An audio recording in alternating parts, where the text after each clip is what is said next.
What's going on, fam jam? Sorry we missed the music and the dancing, but we're going for a simple, quick, and dirty because it's 11 o'clock. I want to get this done because tomorrow I'm trying to go to a place and do some stuff with my trailer, or with my bus. Oh yeah, I bought a bus. If you haven't heard, I'm converting it into a home.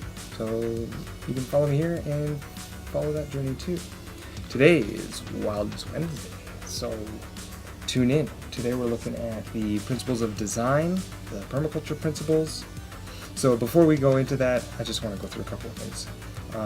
One, workload has been a little bit too much for me to produce a lot of these videos, especially 5 a week, so I'm cutting back. I'm just going to suspend Tech Tuesdays and Throwback Thursdays for the time being and just focus on Musing Mondays, Wildness Wednesdays, and then Battlefish Radio on Fridays.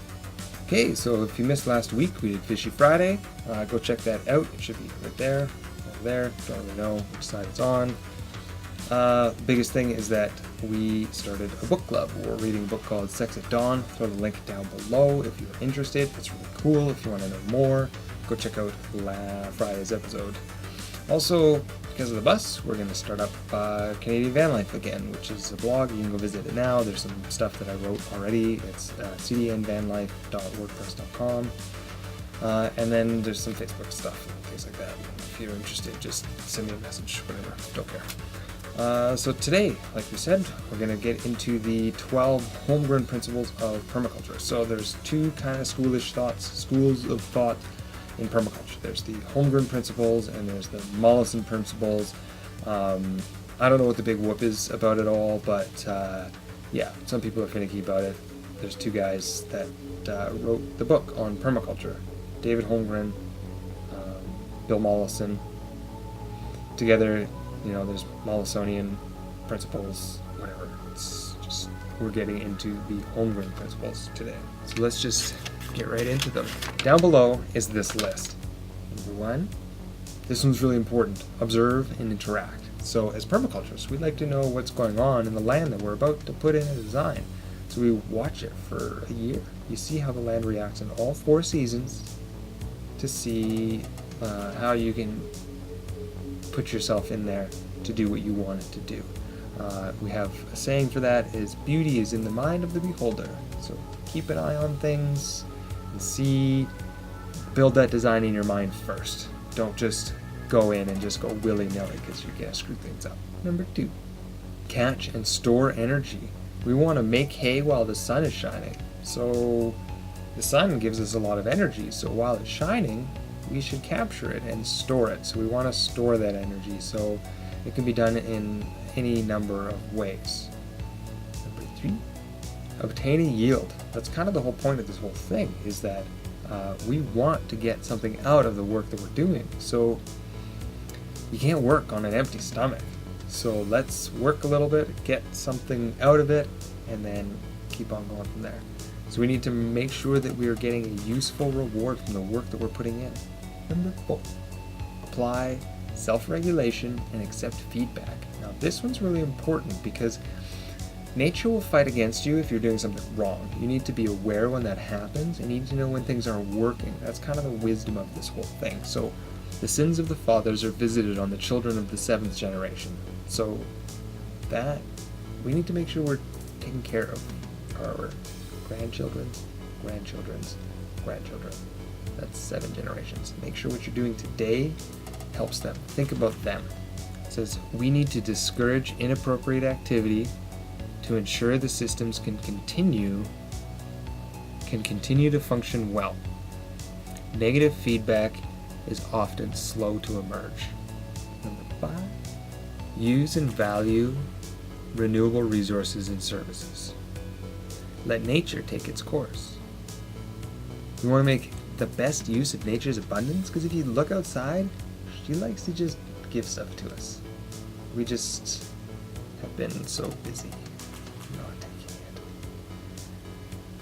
Make the best use of nature's abundance and reduce our consumptive behavior and dependence on non-renewable resources. We need to start using those renewable resources, stuff that we can regenerate, stuff that we can continue to have for time immemorial.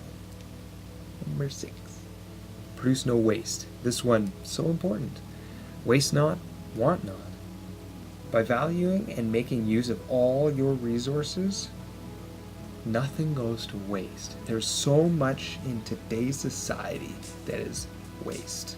You know, we throw out our poop and our pee, and I mean, as gross as that sounds, both of those things are incredibly nutrient rich and can be reintroduced into the ecosystem rather than being shoved off to the side, treated, and then kind of put back in. Wow. And then there's this like toxic sludge that we need to do stuff with. So it's like there are ways that we can use that to help improve and increase the bounty that we get out of the land that we're on. Number 7, design from patterns to details. You can't see the forest for the trees. We like to start big and go little. See the big picture, and then you break it down into its individual systems and then design those systems to support the whole. We need to step back in our designs and everywhere. We need to step back and try to stand outside of what we're trying to interact with so that we can observe it as objectively as possible. Number 8. So this one's a big one too. This one is really important to me. Integrate rather than segregate. Many hands make light work. There's a lot of things that work together really, really well. When we're talking about nature, when we're talking about plants, we have something called companion planting. This is when you use something like beans, which put nitrogen into the soil, next to something like tomatoes, which uses a lot of nitrogen. They pull that nitrogen out. The beans are helping support the tomatoes' growth. And as well, the tomatoes can help support the beans by providing a place for them to crawl up and things like that. It's just, you make stuff work together. And this can also be applied to social stuff as well, and to pretty much anything. We need to integrate our differences because that cultural texture is what produces the most innovation and the most far-reaching potential is when we integrate ideas together. Number 9, use small and slow solutions. Slow and steady wins the race. Man, I am just blind. Use small and slow solutions. Small and slow solutions are easier to maintain than big ones, making better use of local resources and produce more sustainable outcomes. Number 10. Use and value diversity. This ties in with the integrate rather than segregate as well. So diversity not only applies to nature and the plants that we put in. Don't put all your eggs in one basket. That's an adage that's been passed down forever. See, there's these little nuggets of wisdom. You may think that these are cliche, or like really simplified ways of looking at things, but honestly, permaculture is dead simple. All you gotta do is look at it and make decisions that benefit the whole. It's not hard. These principles help guide you. Diversity reduces vulnerability to a variety of threats and takes advantage of the unique nature of the environment in which it resides. So there we go. We're trying to work with stuff. We're trying to be like, oh hey, this is different, I like that. Not, oh hey, that's different, I hate it. No, different is good. Most of the time. Number 11. Use edges and value the marginal. Don't think you are on the right track just because it's a well-beaten path. The interface between things. If you look at anything, look at the river. Where is it the most dynamic? On the edges, on the bank. That's where you see the most life. You see the most amount of change.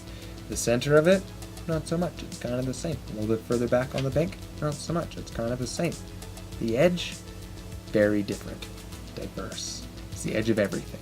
Edges is where magic happens. Number 12. Last one.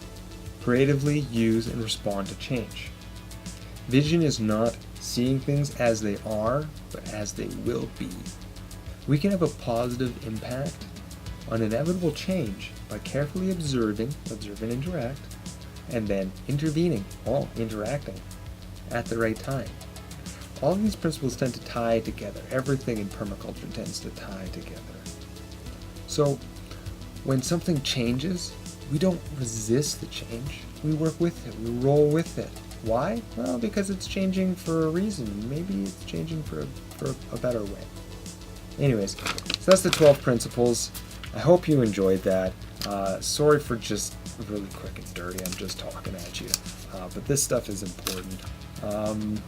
If you like this, subscribe, like this video, comment. If you have any questions, comments, concerns, you want to yell at me, you can also follow me on Twitter at DA Myers. I'm on there quite actively. Yell on me there if you want. Next week, we're gonna kind of see what the difference is between Mollison and the Holmgren principles. It's not much.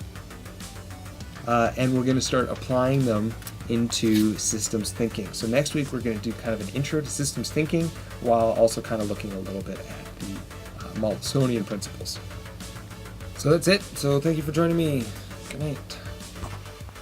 Use smart number 9. I don't think I've been counting. Here's number 9. Number 9.